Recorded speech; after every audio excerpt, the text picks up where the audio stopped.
안녕하십니까 원장님. 안녕하세요. 저번에 촬영했었는데 네.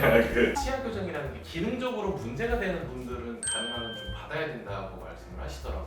그쵸. 교정 치료를 안 받으면은 나중에 안 좋아지는 치아들이 사실은 가지런하지 않은 치아들은 전부 다 안 좋아질 수 있는 요소가 되게 큽니다. 두 가지만 기억하시면 돼요. 저도 약간 이렇게 삐뚤삐뚤하거든요. 이 앞니의 배열에 있어서 필요성을 못 느낀다. 동시에 어금니가 왼쪽 오른쪽 똑같은 힘으로 잘 씹어진다라고 하면은 교정 치료는 필요에 따라서 자기의 편의껏 소신껏 하면 됩니다. 이런 식으로 이들이 가지런하게 정렬이 되면은 양치질을 하는 게 엄청나게 편해져요. 칫솔질이 한 번 왔다 갔다 해도 다 닦입니다. 그런데 덧니가 있거나 치아가 조금 불규칙하게 되어 있으면 열심히 닦으려고 해도 잘 안 닦이는 부분이 생길 수밖에 없어요. 치간 칫솔이나 치실 같은 거를 꼼꼼하게 써주셔야 되는데 치아들의 배열도 좋지가 않고 치실이나 치간 칫솔로 꼼꼼하게 안 닦이는 부분이 생긴다. 그러면 그거는 필수적으로 문제가 생깁니다. 아직 문제가 안 생긴 거는 여러분들이 운이 좋아서 그런 거예요.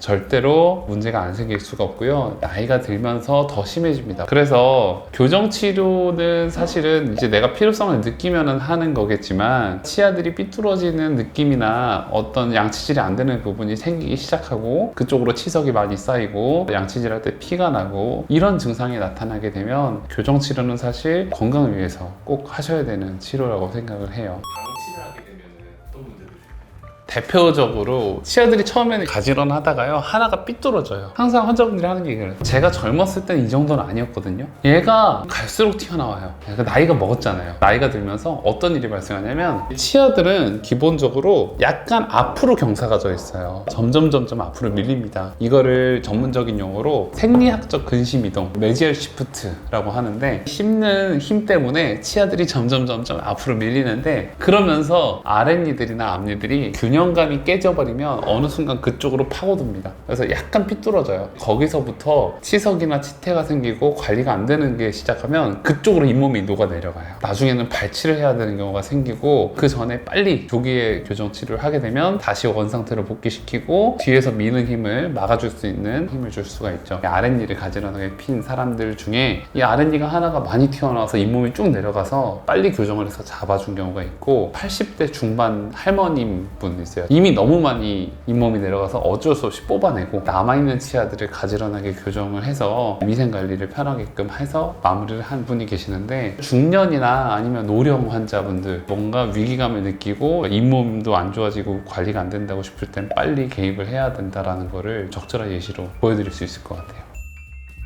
대한민국 인구 총조사라고 하는 그런 걸 해가지고 사람들의 키하고 몸무게도 재고 평균치를 내요. 몇 년에 한 번씩은 정기적으로 그런 조사를 해요. 그때 같이 치과적인 부분도 끼워서 치아들의 어떤 배열의 상태나 교합 상태에 대해서 조사를 하는 게 있어요. 그때 나온 조사에 따르면 정상 교합자라고 하는 게 있어요. 이상적인 교합 혹은 아이디얼 오클루전이라고 해서 전체 국민의 1%가 채 안 됩니다. 그러니까 이들이 완벽하게 가지런하고 벌어진 공간도 없고 덧니도 없고 완전한 정상 교합자들은 사실은 거의 없다는 거죠. 그렇기 때문에 어떤 치아에 교정적인 문제가 있는지는 병원에 가가지고 한번 검토를 해보시고 교정을 해야 되나요? 한번 물어보시면 교정을 해야 되는 경우하고 그냥 살아도 무방한 경우 이렇게 나눠가지고 설명을 해드릴 수 있을 것 같아요. 네, 감사합니다.